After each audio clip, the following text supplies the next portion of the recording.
Hej, vi har lige nogle råd om SRP, og hvordan I skal gribe den anden, og sådan nogle ting. Det første, der er meget klogt, det er, lige så snart I får opgaven, og så kom godt i gang med den, og lave alle de formelle ting. Det er en god idé at lave det først. Og så, kom i gang i god tid, og så nu vil de så sige noget. Godt. Nå, okay. Nu er jeg fandme helt glemt, hvad jeg skal sige. Nå, jo. Sæt jer daglige mål for hvad I vil lave. Det vil være en god idé at sige, I skriver måske 2 eller 3 sider om dagen, fordi så har I ligesom noget at arbejde ud fra, at I ikke står og skal lave en hel masse den sidste dag. Så det vil være mit ord til jer.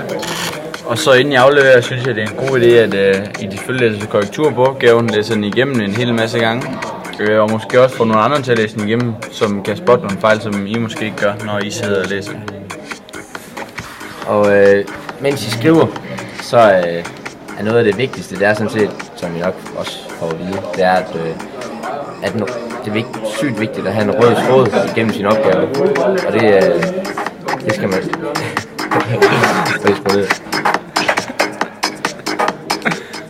Og det kan man gøre gennem at være konkluderende i alt det, man skriver. Så når man har skrevet noget og har belæg for det, så skriv, hvorfor det er relevant og sådan nogle ting. Og så kan man også gøre det gennem, at man lige skriver en kort indledning på hver opgave, og så man laver en delkonklusion på hver opgave, så man hele tiden holder læseren i gang med, hvad man laver.